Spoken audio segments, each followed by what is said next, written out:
Rieccoci, primo Inter Pares, appuntamento del mercoledì, gruppo TV7, e come di consueto vi ricordo che siamo in diretta anche sulla pagina Facebook. Ospite, avete visto, abbiamo il direttore generale dello IOV di Padova, la dottoressa Patrizia Benini, che la ringraziamo ovviamente di essere intervenuta, perché anche in mente ci spiegherà davvero a 360 gradi tutto quello che comprende lo IOV, che è un'azienda che salvaguarda ovviamente le vite di tutti noi. Senti, una domanda le faccio. I tumori, così che non c'entra, però così mi è venuto da fare.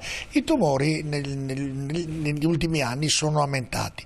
Sono aumentati perché è aumentata anche l'età di vita dell'uomo. Cioè, semplifico, una volta si moriva a 50 anni, tanti anni fa, e non si sentiva il tumore, non si sentivano altre malattie. Oggi, arrivata a un'età più avanzata, si sentono ovviamente i tumori, che ovviamente sarà una questione di alimentazione, questione di vita, questione di stress, tutto quello. Ma nasce perché è stata anche allungata la vita questa malattia, secondo lei? O è una domanda? Vabbè, sicuramente il fatto di avere una popolazione la cui durata di vita è molto lunga porta anche ad avere maggiori insorgenze di tumori, soprattutto uno dei temi che adesso c'è è proprio quella della oncogeriatria, cioè il fatto di persone che hanno più di 65 anni e scoprono di avere un tumore.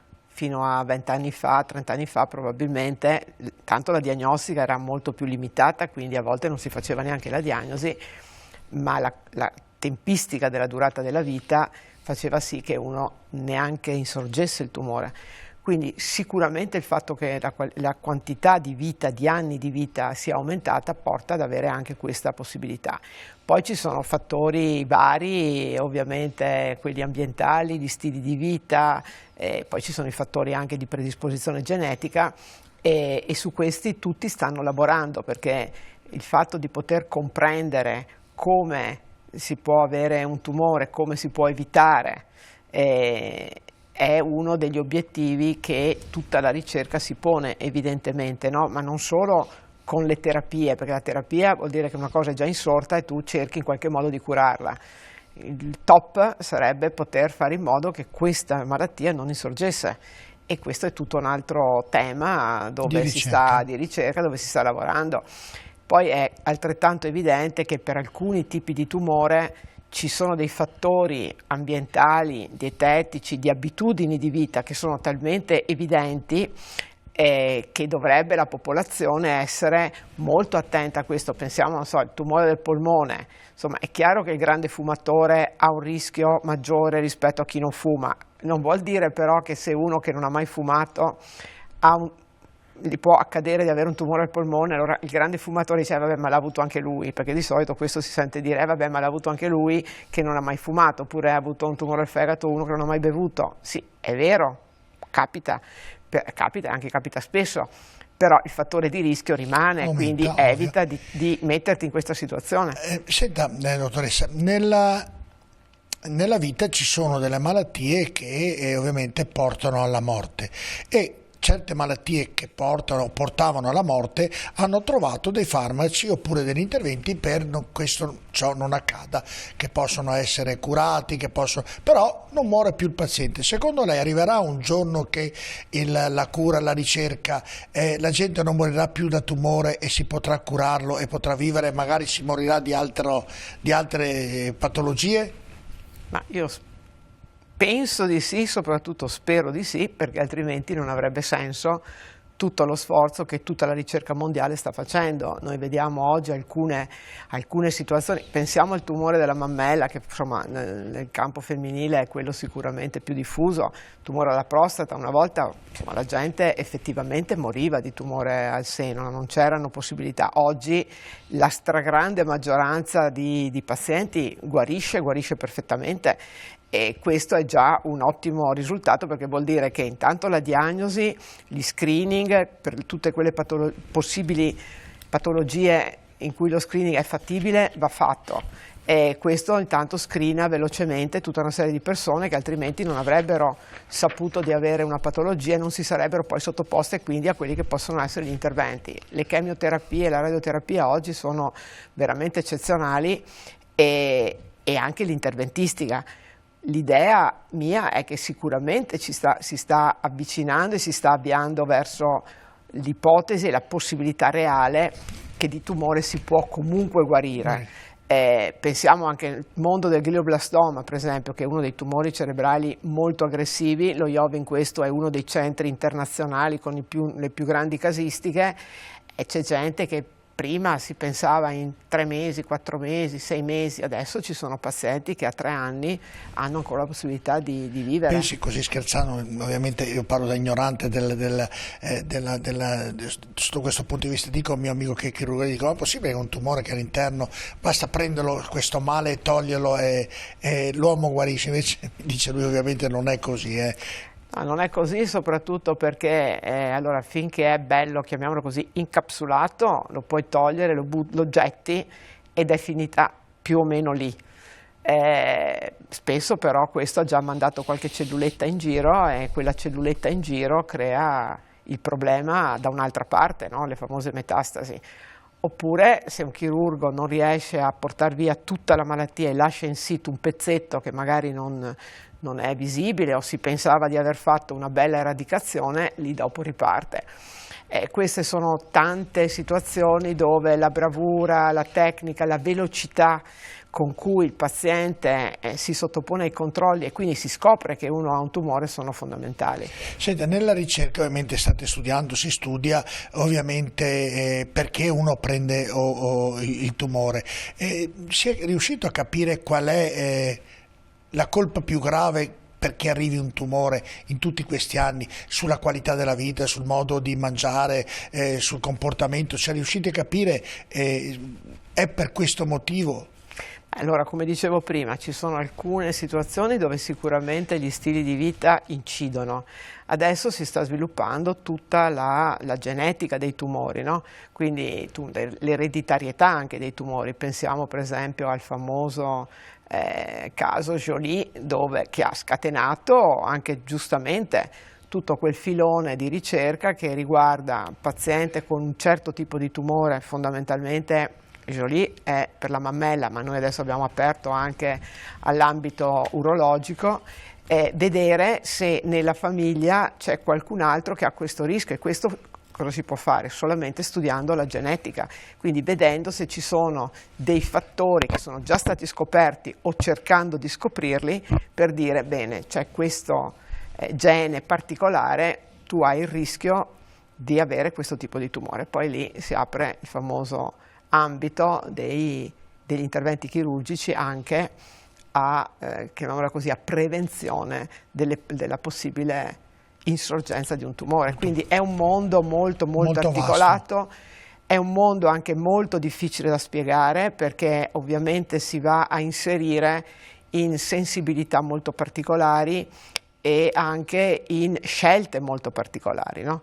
Cioè, una persona sana cui si dice: guarda che la mamma, la zia, la nonna, ci sono anche lì categorie ben specifiche, ha avuto questo problema, tu potresti averlo, dice: sì, vabbè, però io sono sano, perché dovrei fare, no, un intervento? Ed è anche corretto questo tipo di atteggiamento. Quindi è un ambito veramente molto delicato. L'importante è la ricerca, perché se noi riusciamo ad avere una ricerca sempre più attenta a scoprire il perché può insorgere, ma anche poi l'altro grande mondo è quello di poter avere cellule dove tu inserisci farmaci e i farmaci vanno direttamente nelle cellule tumorali, quindi in realtà lo uccidono subito, e allora lì si apre il mondo dove anche se uno ha un tumore, però alla fine diventa come avere, non dico una varicella, ma quasi. Ma quasi. Speriamo, tutti stiamo lavorando. Facciamo così, andiamo a vedere un attimino un po' tutti i siti e quello che per quanto riguarda ovviamente lo IOV. Qui iniziamo questo qui, che è l'ospedale Busonera, che è praticamente il centro dove è nato tutto, insomma, praticamente, giusto? È la sede iniziale. È la sede iniziale. Poi andiamo ecco qui, questo qui è Day Hospital oncologico, dove praticamente chi va a fare le terapie durante la settimana si siede su quelle poltrone. Ho avuto la fortuna di esserci, quindi ricordo con molto. Invece qui sono ovviamente anche dei quadri che abbiamo messo nel sketch, ovviamente in radioterapia, per rendere più allegro, definiamola così, insomma, la permanenza durante le cure. Andiamo un po' più piano. Questo è l'ospedale invece di Castelfranco Veneto, che è nato nel 2017, credo, mi corregga se sbaglio, e che ha 300 100 posti letto più o meno, giusto? Beh, allora l'ospedale di Castelfranco è dentro in questo momento, c'è sia una parte IOV, ma era prima dell'azienda ospedaliera, era dell'azienda, scusi, ULSS di Treviso.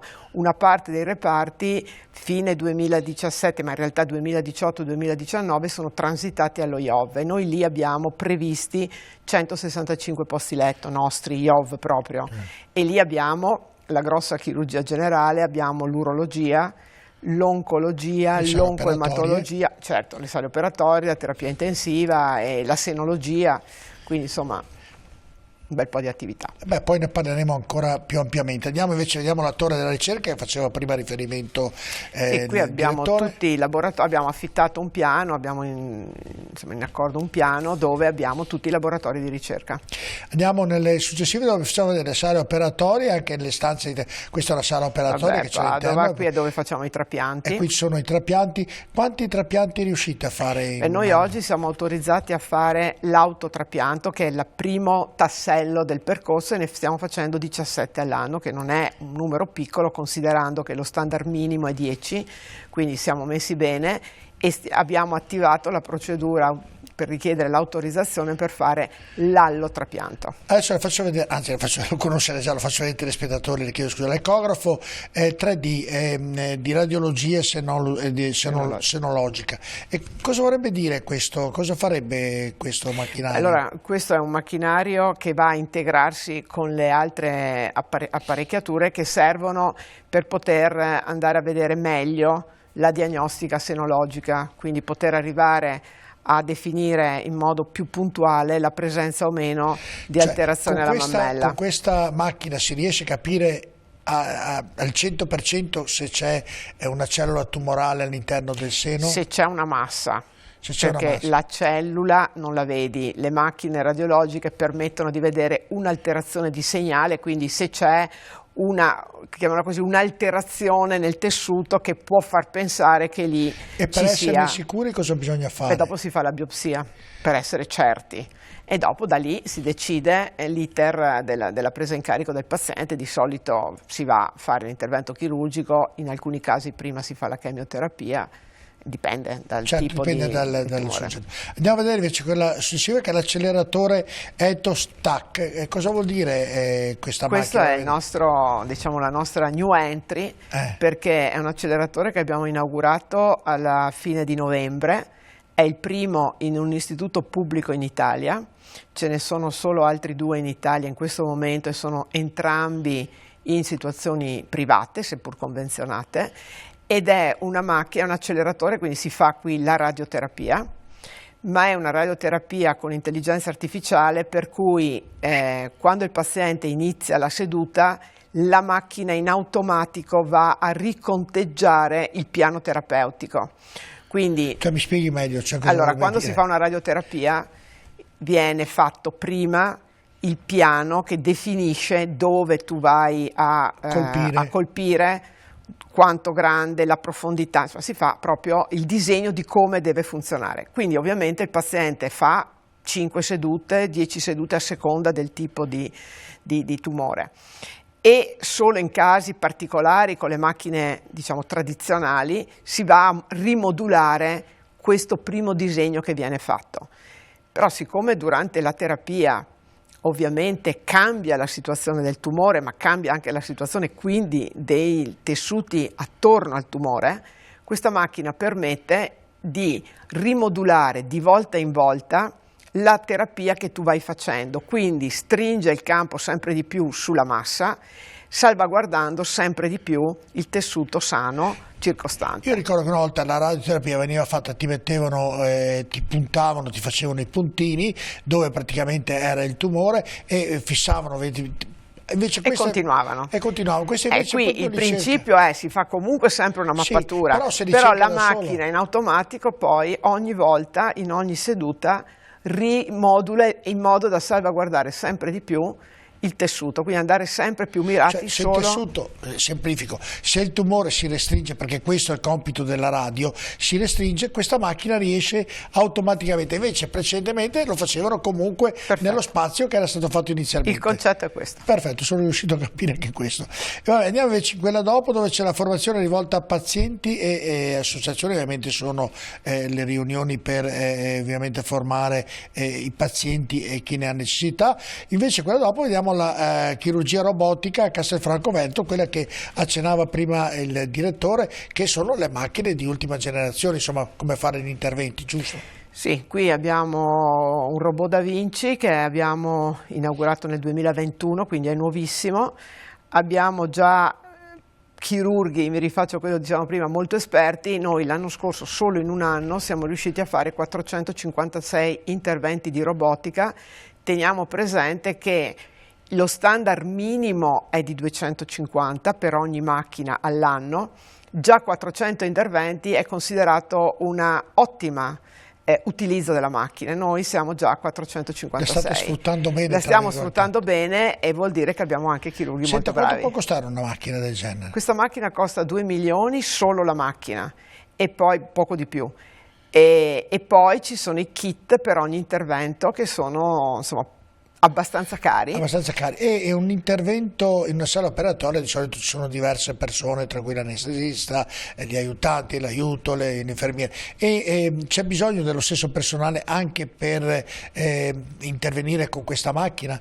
Di solito sì, perché c'è il chirurgo, normalmente c'è il chirurgo che lavora con proprio il robot, e poi i bracci vanno da soli, però il personale di assistenza è lo stesso, e di solito c'è sempre il secondo, perché comunque ci può sempre essere un'emergenza, più l'anestesista, quindi non è tanto quello, è proprio la capacità di ripresa del paziente quello che fa la grossa differenza, no? Perché ovviamente un intervento di robotica lo fai con la microinvasività, sei molto preciso, e quindi il paziente, invece che avere una degenza post-operatoria di 5, 6, 7 giorni, in terza, quarta giornata già va a casa. Andiamo in quelle successive, dove vediamo la radioterapia. Questo dà sempre un po' l'idea dell'accoglienza, insomma, dell'aspetto anche umano. Vi garantisco che in tutte le radioterapie c'è l'acquario. Ci sono gli acquari, che sono poi, tra l'altro, da quella volta lei se ne ho presi 3 a casa. C'era uno in cucina, uno in sala e uno in camera. Non sto dicendo, dunque, bravo.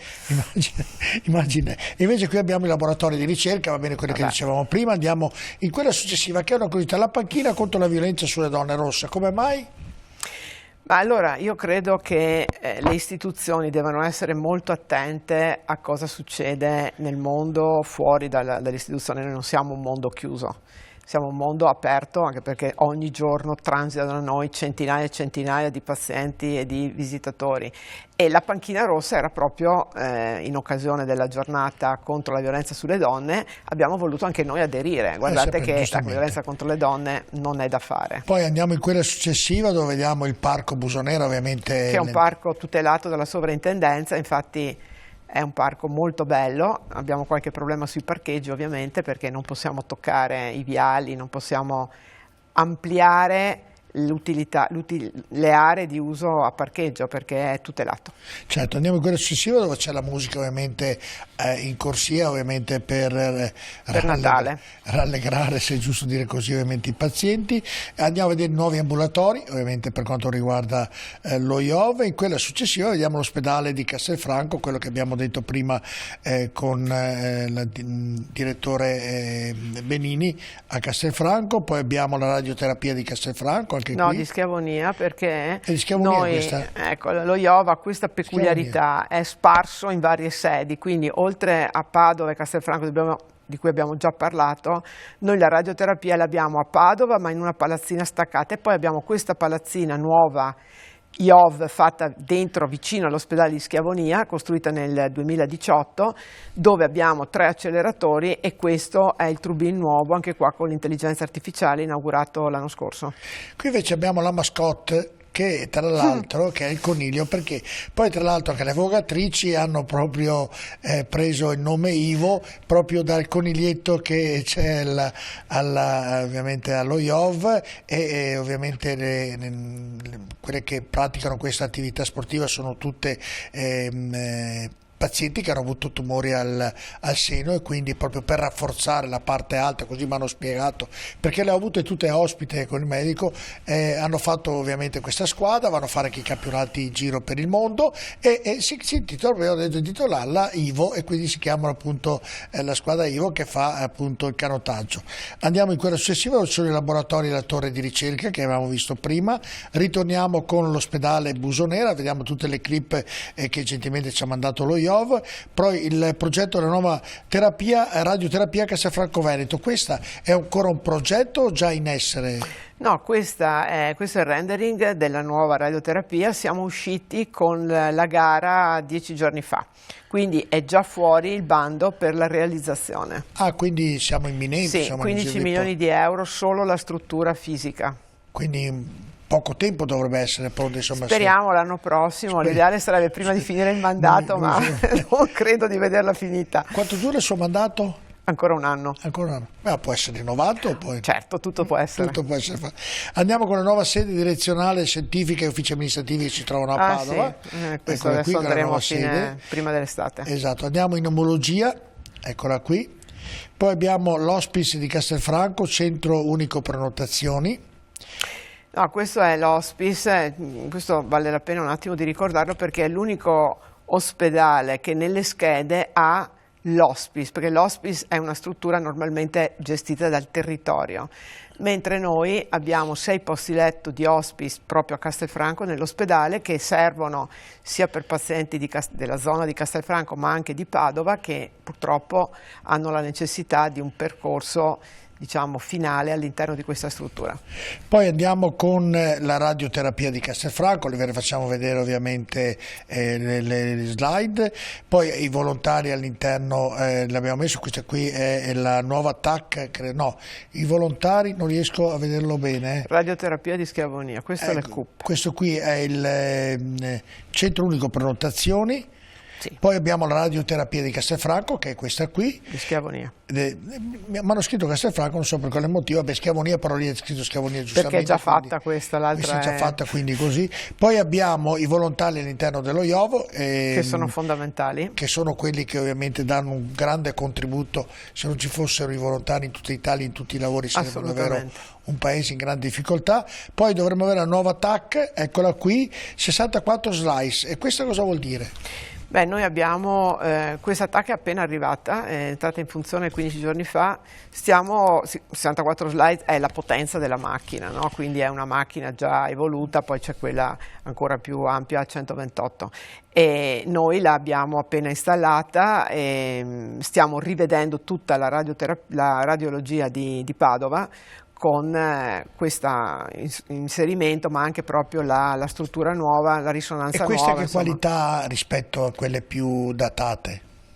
Ma allora, il tipo di immagine ovviamente, no? Perché più è evoluta la TAC, più l'immagine che così affetta, diciamo, l'organismo, più l'immagine è chiara, più si riesce a vedere se c'è un'alterazione anche no. Lì della struttura, e si riesce a capire se c'è, anche usando poi il mezzo di contrasto, se ci sono delle anomalie da approfondire. E nell'ultimo vediamo i laboratori di ricerca, eccoli qui, che ovviamente abbiamo già citato, che ce ne sono ovviamente in diverse parti, ovviamente per quanto riguarda, perché poi la ricerca è quella che dovrebbe, come parlavamo prima, prevenire o perlomeno far sì che questo brutto male sparisca del tutto, cosa difficilissima, però si lavora in tal senso, giusto?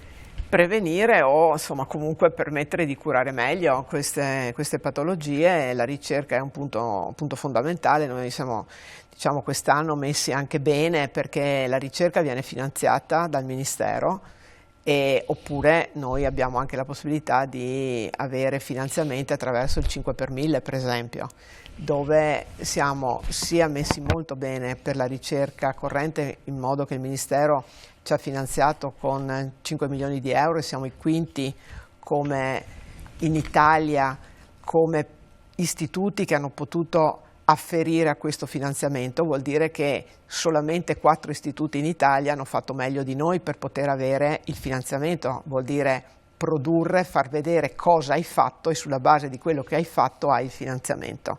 Essere arrivati quinti diciamo che è una bella soddisfazione, soprattutto per un istituto piccolo come è il nostro e soprattutto molto giovane, perché rispetto a istituzioni molto più evolute, molto più grandi, storiche, pensiamo al Gemelli, lo IEO, l'Istituto Tumori, essere comunque posizionati tra i primi vuol dire che insomma l'istituto sta rendendo molto. Siamo anche al primo posto in Italia sia per la capacità di arruolare poi i pazienti nelle sperimentazioni, perché questo è un altro tema importante, cioè sì la ricerca, ma nel momento in cui tu hai una ricerca non di base, quindi nel laboratorio, ma devi fare la sperimentazione, la capacità che hai di arruolare i pazienti vuol dire che implica una grande capacità organizzativa e noi siamo classificati dati del Ministero, quindi non è un'autovalutazione, abbiamo arruolato 800 pazienti, siamo quelli che hanno arruolato più pazienti in Italia, quindi vuol dire che riusciamo a dare risposte perché il paziente ha una risposta che da altre parti non può avere. In più siamo i primi in Italia come, diciamo così, partecipazione a sperimentazioni, quindi vuol dire che le nostre equip sono molto rinomate, molto ricercate anche, e invece siamo settimi per quanto riguarda il numero di studi che promuoviamo noi.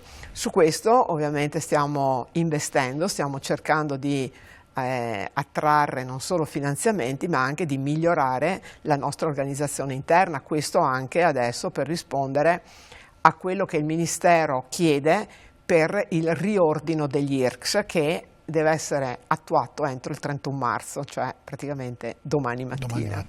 Senta, prima della pubblicità, la sanità dovrebbe essere, dicono, è pubblica. La percezione però è che si va sempre di più verso la privatizzazione. È una percezione, secondo lei è solo una percezione o c'è anche questa purtroppo possibilità? Ma allora sicuramente il privato convenzionato, io l'ho sempre ritenuto anche quando lavoravo in ULSS un partner per il pubblico, perché ci sono delle cose che il pubblico probabilmente non ha neanche logica che faccia lui ed va bene che ci sia una rete anche di partner. L'importante è che il pubblico mantenga elevati livelli di professionalità e di capacità di erogare prestazioni che diano sicurezza al paziente ma soddisfazione al professionista, perché le due cose devono andare insieme, cioè non basta solo dare risposte per l'emergenza o per quelle cose che costano di più e quindi il sistema esterno non fa. Il pubblico deve dare quelle risposte ma deve poter dare con grande competenza, con eccellenza anche le risposte che implicano anche la soddisfazione della crescita professionale dei propri dipendenti, perché altrimenti il sistema si ferma e tutti traslano sulle strutture esterne e al pubblico rischiamo che rimanga poco e forse anche di poca soddisfazione. Io credo che tutti siamo impegnati perché questo non avvenga e c'è molta volontà comunque sia politica sia anche dei dipendenti di rimanere nel pubblico, perché comunque sappiamo che garantire l'accesso alle cure nei tempi previsti ma anche nelle sedi previste è una cosa importante ed è anche chiamiamolo così, uno dei principi della nostra Italia, quella della welfare. Però l'importante è anche un po' che la società deve comprendere che il mondo evolve e tutto dappertutto non si può avere, e questa è una grossa chiamiamola così, impegno anche formativo da far capire che tutto sotto casa forse oggi non solo non è possibile, ma forse non è neanche più logica, considerando i grossi investimenti. Abbiamo visto prima, no, queste grandi macchine non è che puoi averle dappertutto perché costano molto, la manutenzione, devi garantire un certo numero di prestazioni perché siano efficienti, ma soprattutto perché il personale che le usa deve essere molto preparato e quindi deve fare grosse quantità di interventi per mantenersi sempre a livelli di eccellenza. E quindi è un po' difficile far comprendere che sotto casa alcune cose non le puoi avere e dovresti andare verso situazioni più centrali. E il pubblico deve fare anche questo, cioè cercare di differenziare. Quindi lei vede in maniera molto, non dico, però la possibilità che la sanità venga privatizzata, cioè che bisogna andare a pagamento come in America, come in Israele, come in tante altre parti del mondo? Io non lo vedo questo, cioè sicuramente abbiamo letto su tutti i giornali oggi che sta aumentando il ricorso alle visite private per i tempi d'attesa. Queste sono le dinamiche tipiche di un momento in cui cominciano a mancare i professionisti si spostano, ci sono delle regole all'interno del pubblico che il privato non ha, cioè noi abbiamo tutta una serie di regole per cui a volte non siamo neanche così competitivi con quello che può invece fare il privato, no? Però io spero io ho sempre lavorato nel pubblico e spero di continuare a lavorare solo nel pubblico. Però anche nel pubblico c'è un po' di privato, spiego. Se io ho bisogno di un intervento che mi devono togliere un tumore programmato fra 20 giorni e io invece voglio che sia fatto subito, lo pago e ce l'ho domani, e in questo percentuale io pago, faccio esempio 20.000 euro di intervento, questo mio pagare va diviso le quote tra il medico, tra l'anestesista e ovviamente tra l'ospedale. Questo comporta che anche lo Stato e l'azienda ospedaliera introita dei soldi in un intervento che ovviamente uno non può fare in tempi brevi, ma lo può fare più avanti, e questo ha i soldi, quindi lo può fare. Ma vede, io penso questo.